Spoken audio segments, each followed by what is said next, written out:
साथियों, हम पटना जा रहे हैं चांद बाबू बाबा साहब का नीला और हाथी निशान लेकर, हाथी का झंडा लेकर पटना जा रहे हैं। और ये बौखलाहट, ये डर मनोज यादव का, यहाँ के पूर्व विधायक का ये डर हमको अच्छा लग रहा है। जो बसपा कार्यकर्ताओं पर हमले हो रहे हैं, जो बसपा के हमारे पार्टी के पॉम्पलेट बैनर फाड़े जा रहे हैं, ये डर हमको अच्छा लग रहा है।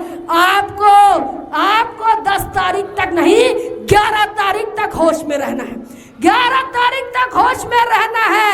और इन लोगों की जिस प्रकार से ये चाहते हैं कि चांद बाबू पटना ना पहुंचे, इसके लिए सबको जो डरा रहे हैं, इन लोगों के डर को बनाए रखो और इनको आपको पटना पहुंचाना है।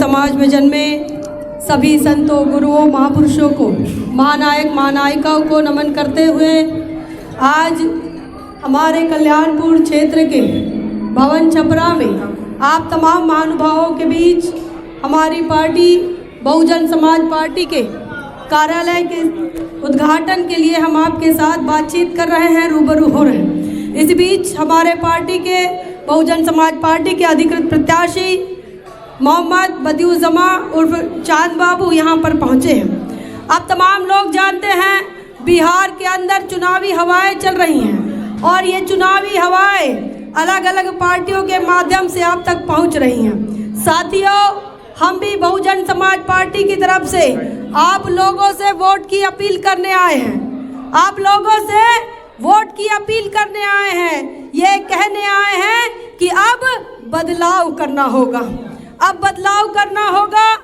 और हमें बहुजन समाज पार्टी के हाथी चुनाव चिन्ह के साथ चलना होगा। क्यों चलना होगा? क्यों चलना होगा? साथियों, सबसे पहले आप जब बहुजन समाज पार्टी को देखते हैं तो आपके नज़र में बहुजन समाज पार्टी गरीबों की पार्टी नज़र आती है।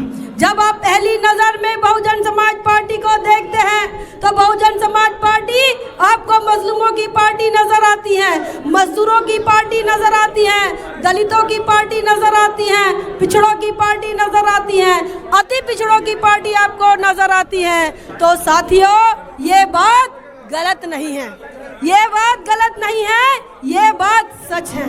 बहुजन समाज पार्टी ज़्यादा संख्या वालों की पार्टी है, जिसकी समाज के अंदर ज़्यादा संख्या है, जिनका ज़्यादा दर्द है, जिनको ज़्यादा दिक्कत है, जिनको ज़्यादा परेशानी है, ऐसे लोगों की ये पार्टी है, ऐसे लोगों के लिए ये पार्टी काम करती है। ऐ मेरे बहुजन समाज के लोगों, आपको बताए कि बहुजन समाज पार्टी सर्वजन हिताय और सर्वजन सुखाय के नियम पर चलती है। और इसी टैगलाइन के अंतर्गत, इसी कंटेंट के अंतर्गत बहुजन समाज पार्टी की उत्तर प्रदेश के अंदर 1 बार नहीं, 2 बार नहीं, 3 बार नहीं, 4 बार सरकार बनी है। साथ पार्टी की सरकार बनी है और बहन कुमारी मायावती जी ने हर समाज के लोगों को प्रतिनिधित्व दिया, हर जाति के लोगों को प्रतिनिधित्व दिया, हर कौम के लोगों को प्रतिनिधित्व दिया, उनको भागीदारी दी, उनको हिस्सा दिया। इस देश के अंदर जो आज ओबीसी के पास रिजर्वेशन है, उसकी लड़ाई बहुजन समाज पार्टी ने लड़ी है। इस देश के अंदर सबसे पहले मुस्लिम रिजर्वेशन अगर कहीं पर लागू हुआ, वो हमारा प्रदेश उत्तर प्रदेश है। आपको बता दें, पहली बार जो लोग मुख्य धारा से दूर रहे, उन लोगों को मुख्य धारा में लाने के लिए अगर किसी सरकारों ने काम किया तो हमने काम किया। क्यों किया? क्योंकि हमने अपने बलबूते पर सरकार बनाई। ऐ मेरे समाज के लोगों, चाहे आप किसी भी जाति से हो, किसी भी धर्म से हो, आपको ये बताना चाहते हैं, ये विकास के नाम पर वोट देते हैं। हम लोग विकास के नाम पर वोट, क्या दिक्कत हो रही है? दिक्कत हो रहा है, दिक्कत हो रही है। हम लोग विकास के नाम पर वोट देते हैं। आपको बताएं, रोड, बिजली, पानी, ये मुख्यमंत्री और विधायक का काम नहीं है। ये आप जिनको चुनकर देते हैं, जिला पार्षद बनाते हैं, जिनको आप मुखिया बनाते हैं, सरपंच बनाते हैं, इनके काम है। लेकिन इनका काम मुखिया का, जिला पंचायत का और पंचायत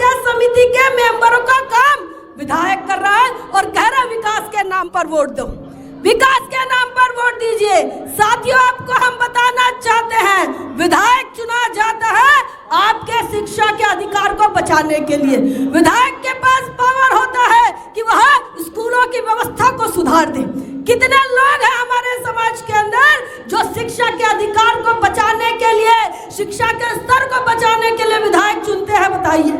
सारे के सारे जो इस लाइन में पड़े हैं कि भाई हम विकास करेंगे, बिजली फ्री कर दी। अरे भैया, शिक्षा अच्छी कर दो, नौकरियां दे दो, और नौकरियां दे दोगे तो हम अपना बिजली का बिल भर सकते हैं। चांद बाबू जिस दिन विधायक बनेंगे साथियों, पटना के विधानसभा में सारे रिचार्ज करने वाले जो इलेक्ट्रिसिटी के जो मीटर है पहले जाके फेंक देंगे, पहले जाके फेंकेंगे चांद बाबू, क्योंकि सबसे ज्यादा परेशानी, सबसे ज्यादा दिक्कत रिचार्ज वाले मीटर से हो रहा था। लेकिन 2 महीना पहले 120 यूनिट की बात करके नीतीश कुमार और एनडीए की सरकार को लगा कि हम वोट पालेंगे। आपको यह समझना होगा, ये वोट पाने के लिए बिजली जो है वो मुफ्त की गई। हम समस्या पर वार करना चाहते हैं, समस्या को खत्म करना चाहते हैं, कोई भी टेम्पररी सॉल्यूशन की बात नहीं कर रहे। टेम्पररी सॉल्यूशन की बात नहीं कर, परमानेंट क्या होगा, परमानेंट क्या सॉल्यूशन होगा? भाई मीटर निकालो रिचार्ज वाले, और वो रिचार्ज वाले मीटर हम खत्म करेंगे। साथियों, आपको बता दे, जब बहुजन समाज पार्टी का विधायक अगर आप चुन लेते हैं, हम अस्पतालों की व्यवस्था सुधारेंगे। आप देखिए, आपके आसपास के जो अस्पताल है वो दे दो, ये वाला दे। हेलो नहीं है, चलो हेलो हेलो हेलो हेलो। आप देखिए,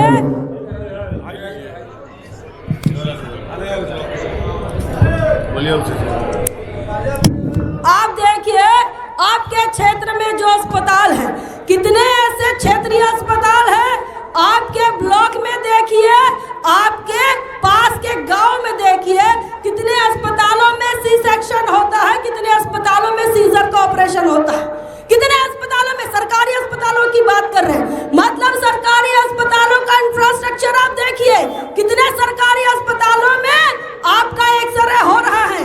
पास के सरकारी अस्पतालों की बात कर रहे हैं, जिले की बात नहीं कर रहे हैं। कितने सरकारी अस्पतालों में सीटी स्कैन हो रहा है, कितने सरकारी अस्पतालों में अच्छी दवाइयाँ मिल रही हैं। भैया, तुम राजद से या जेडीयू से आए होगा, हैं? दूसरे पार्टी से आए होगा? नहीं, इसमें ये माइक है, एक जगह हो रहा है इसलिए।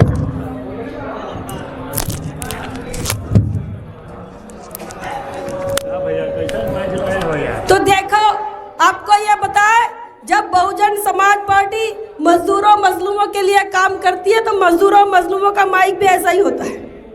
ये चीजें आपको नीतीश कुमार के मंच पे नहीं नजर आएगी, ये चीज आपको तेजस्वी के मंच पर नहीं नजर आएगी, ये चीज आपको नरेंद्र मोदी के मंच पर नजर नहीं आएगी, क्योंकि ये वो लोग उन लोगों के लिए काम करते हैं जिनके पास मोटा पैसा होता है। गरीबों की पार्टी, गरीबों के लिए काम करने वाली पार्टी, गरीबों के पास गरीब वाला डेकोरेशन वाला, और ये दिक्कतें हमको आ रही हैं। साथियों, हम बात करने आए हैं, अपने हक अधिकार को बचाने के लिए वोट देना होता है, वोट देना होता है अपने अच्छे भविष्य के लिए। आपको अच्छा स्वास्थ्य मिले, आपको अच्छा रोजगार मिले, अच्छी नौकरियां मिले, इसके लिए ये वोट का अधिकार होता है। लेकिन इस देश के अंदर कांग्रेस भाजपा जैसी पार्टियों ने जो फार्मूला बताया, उसी फार्मूले को राजद ने अपनाया, उसी फार्मूले को जेडीयू ने अपनाया। भाई, हम लोग वोट देना चाहते हैं कि हमारे बाल बच्चे कैसे डॉक्टर, इंजीनियर, अफसर बने। इसके लिए कौन सी पार्टी काम करना चाहती है, इसके लिए इनके रोजी रोटी की कौन व्यवस्था करना चाहती है, इसके लिए हम वोट देना चाहते हैं। साथियों, बहुजन समाज पार्टी ने जब अपनी सरकार बनाई, एक भी सांप्रदायिक दंगा नहीं होने दिया। हमारे उत्तर प्रदेश में 4 बार के शासनकाल में एक भी सांप्रदायिक दंगा नहीं हुआ, एक हिंदू मुसलमान का झगड़ा नहीं हुआ। वहीं आप देखिए, जहां इन लोगों की सरकारें बनती करती हैं, चाहे एनडीए की हो चाहे कांग्रेस की हो, वहां पर जातिवाद, जातीय उत्पीड़न और धर्म के नाम पर मारामारी होती है। हम संविधान को मानने वाले लोग हैं, हम भाईचारा बनाने वाले लोग हैं, हर समाज का रिप्रेजेंटेशन और हर समाज की भलाई करने वाले लोग हैं।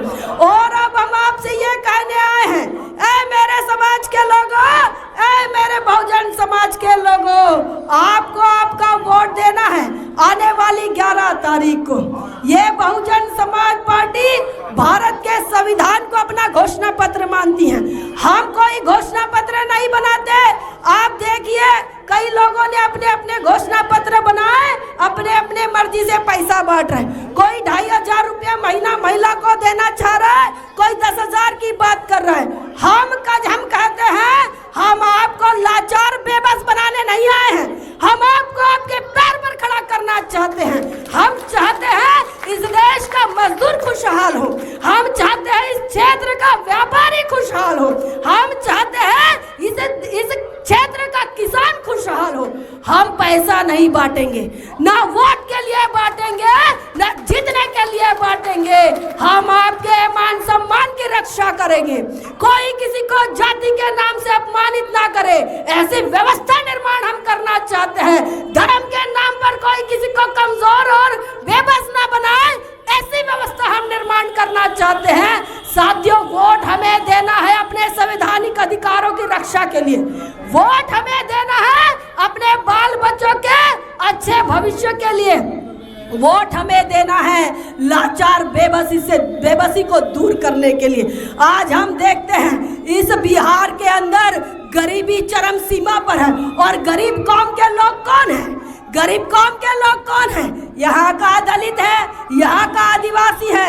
आज तक हमने देखा था, कल तक हमको यही पता था कि दलितों में 10 में से 3 ही बच्चे इंटर हो रहे हैं। यही आलम मुस्लिम समाज के अंदर है, यही आलम मुस्लिम समाज के अंदर है।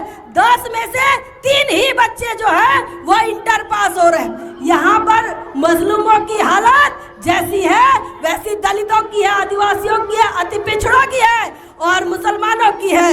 और जो सवर्ण समाज के गरीब लोग हैं उनकी भी हालत ऐसी है, व्यापारियों की भी हालत ऐसी है। साथियों, हम आपसे ये कहने आए हैं कि भाई अपने आप को, अपने आने वाले पीढ़ी को बचाने के लिए हमें अपने वोट की रक्षा करनी है, हमें अपने वोट की रक्षा करनी है और अपना वोट हाथी छाप पर देना है। क्योंकि हमने यहाँ लालू जी की सरकार देखी है, हमने यहाँ राबड़ी जी की सरकार देखी है और हमने यहाँ नीतीश कुमार जी की सरकार देखी है। हमने यहाँ गुजरात के रिमोट कंट्रोल से चलने वाली भी सरकार देखी है। ऐ मेरे समाज के लोगों, अब अपनी सरकार बनाइए, अपने पैरों पर खड़े होइए। भारत के संविधान के सम्मान में चांद बाबू मैदान में का नारा लगा था। क्यों लगा था? आपका वोटर का वोट देने का अधिकार, शिक्षा लेने का अधिकार, हायर एजुकेशन में जाने का अधिकार, नौकरी करने का अधिकार भारत का संविधान देता है। और अगर इसे बचाना है तो कोई माई का लाल नहीं बचा सकता। यही माई का लाल बचाएगा जिसने नीला झंडा अपने कांधे पर लिया है, जिसने बाबा साहब का झंडा अपने कांधे पर लिया है, वही संविधान बचाने के लिए काम करेगा, आपके अधिकारों को बचाने के लिए काम करेगा। ऐ मेरे बहुजन समाज के लोगों, आपसे हम अपील करने आए हैं कि अब जो जिल्लत भरी जिंदगी के लिए हमें यह वोट का अधिकार नहीं मिला था, बाबा साहब अम्बेडकर ने जो हमें वोट का अधिकार दिया था वो हमें राजा बनने के लिए दिया था। और जिनको आप राजा बना रहे हैं उनसे सवाल पूछने के लिए दिया था। आज आपके क्षेत्र में क्या आलम है? जो वहाँ विधायक रहे अब तक, अब वो उन प्रत्याशियों को धमकी दे रहे हैं, उन प्रत्याशियों को धमकी दे रहे हैं जो उनके खिलाफ खड़े हो रहे हैं। भाई लोकतंत्र है, कोई एक ही दल का आदमी ज्यादा दिन तक राजा नहीं बन सकता। लोकतंत्र है, लोग चाहेंगे तख्ता पलट देंगे और ये तख्ता पलटने की रेस है। तो पता चला है कि यहाँ के जो विधायक रहे वो नए उम्मीदवारों को जो है धमकी दे रहे हैं। चांद बाबू के पोस्टर फाड़े जा रहे हैं, चांद बाबू के पोस्टर फाड़े जा रहे हैं बहुजन समाज पार्टी के कार्यकर्ताओं के घर के सामने बम फोड़े जा रहे हैं, घर के ऊपर बम फेंके जा रहे हैं, दीपावली के बम बोल रहे हैं। तो ये इस प्रकार से क्यों हो रहा है? क्योंकि हम जीत रहे हैं, क्योंकि हम जीत रहे हैं। साथियों, हम पटना जा रहे हैं, चांद बाबू बाबा साहब का नीला और हाथी निशान लेकर, हाथी का झंडा लेकर पटना जा रहे हैं। और ये बौखलाहट, ये डर मनोज यादव का, यहाँ के पूर्व विधायक का ये डर हमको अच्छा लग रहा है। जो बसपा कार्यकर्ताओं पर हमले हो रहे हैं, जो बसपा के हमारे पार्टी के पॉम्पलेट बैनर फाड़े जा रहे हैं, ये डर हमको अच्छा लग रहा है। आपको 10 तारीख तक नहीं, 11 तारीख तक होश में रहना है, 11 तारीख तक होश में रहना है। और इन लोगों की जिस प्रकार से ये चाहते हैं कि चांद बाबू पटना ना पहुंचे, इसके लिए सबको जो डरा रहे हैं, इन लोगों के डर को बनाए रखो और इनको आपको पटना पहुंचाना है। चांद बाबू ने अपना प्रोग्राम बनाया है, चांद बाबू ने प्रोग्राम बनाया है। भाई चांद बाबू के पास कमाने के लिए कुछ नहीं है, बहुत कमाई कर ली है। चांद बाबू के पास खोने के लिए, बचाने के लिए ऐसा कोई उनका मकसद नहीं है। मकसद क्या है? राजनीति में आए हैं हम अपने समाज का दबदबा और दबंग बनाने के लिए नहीं। यहाँ अपने जहाँ आपने राजनीति देखी होगी, एक समाज दबंग बनता है, जिसका विधायक चुन गया वो दबंग बनता है और छोटे लोगों पर अन्याय अत्याचार करता है। हम इसके लिए नहीं आ रहे। हमारे पार्टी का झंडा नीला है। नीले झंडे का मतलब है जैसे आसमान का रंग नीला है, किसी के साथ गैर बराबरी नहीं करता, किसी के साथ भेदभाव भरा सलूक नहीं करता। चांद बाबू विधायक बनेंगे, सारी पॉलिसी, सारी योजना सर्व समाज के लिए बनेगी, सर्व समाज के लिए बनेगी, कल्याणपुर के विकास के लिए बनेगी। हम राजनीति में आए इस देश के शोषित, पीड़ित, वंचित, दबे कुचले, मजलूम मजदूरों को अपने पैरों पर खड़ा करने के लिए। ऐ मेरे बहुजन समाज के लोगों, तुम्हारा विधायक बनने जा रहा है। ये रिक्शा चलाने वाले, ऑटो चलाने वाले का विधायक बनने जा रहा है, सब्जी बेचने वाले का विधायक बनने जा रहा है। आपको बताएं कि तमाम वो मजलूम जिनके बच्चे नंगे बदम बस्तियों में घूमते हैं, ऐ मेरे समाज के लोगों, आपका विधायक बनने जा रहा है। आपकी पार्टी से, इसके उसके पार्टी से नहीं, भाई दूसरों के पार्टी पर, दूसरों के बैसाखी से विधायक बनने नहीं जा रहा है। आपकी अपनी पार्टी, बाबा साहब के नीले झंडे वाली पार्टी, संविधान को मानने वाली पार्टी, बहन कुमारी मायावती जी का आशीर्वाद लेकर ये बाबा साहब का सच्चा बेटा मोहम्मद बदियुज्जमा और चांद बाबू आपका विधायक बनने जा रहा है। ये राजद और भाजपा वालों को आपको बताना है, 11 तारीख तक आपको होश में रहना है। साथियों, भाजपा की बात इसलिए नहीं कर रहे हैं क्योंकि वो पहले ही इस कंपटीशन से आउट है, वो इस कंपटीशन से आउट है। भाई चरित्रहीन व्यक्ति कभी समाज का नेतृत्व नहीं कर सकता, जिसका अपना कैरेक्टर ना हो, ऐसे व्यक्ति ने कभी समाज का नेतृत्व नहीं करना चाहिए और समाज ने भी ऐसे व्यक्ति का नेतृत्व स्वीकार नहीं करना चाहिए। इसे जीतना तो दूर, भाजपा ने टिकट नहीं देनी चाहिए थी, लेकिन जहां पर चरित्र का कोई बात ही ना हो, चरित्रवानों की कोई बात ही ना हो, उस पार्टी का चरित्र कैसा होगा और उस पार्टी के विधायक का चरित्र कैसा है, तमाम लोग जानते हैं। वीडियो ऑडियो सब वायरल हो रहा है। रही बात मनोज यादव की, इन लोगों ने सरकार तो बनाई, सामाजिक न्याय की बात तो की, लेकिन दलितों, आदिवासियों के बिना, अल्पसंख्यकों के उत्थान के बिना इनका सामाजिक न्याय अधूरा है। हम इस सामाजिक न्याय को पूरा करना चाहते हैं सामाजिक परिवर्तन के आंदोलन के तहत, और उसके लिए कल्याणपुर के लोगों को गांठ बांधना है। हम सामाजिक न्याय को पूरा करेंगे, हम सामाजिक परिवर्तन को पूरा करेंगे।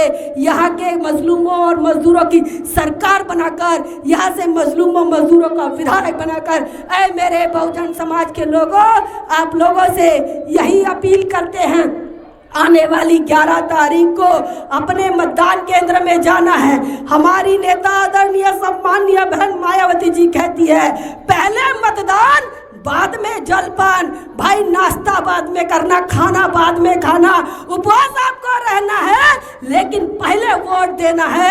ये आपका अपना जो मौलिक अधिकार है, इसीलिए आपको पहले वोट देना है। और हाथी चुनाव चिन्ह के ईवीएम के दूसरे नंबर की बटन आपको दबानी है। इसी अपील के साथ आप लोगों से विराम लेते हैं। जय भीम, जय भारत, जय कल्याणपुर की जनता। बहुजन समाज की हर खबर पाने के लिए चैनल को सब्सक्राइब करें, लाइक करें, शेयर करें। नेशनल चौपाल को बचाने के लिए ज्वाइन बटन क्लिक करके चैनल की सदस्यता लें और चैनल को आर्थिक मदद करें।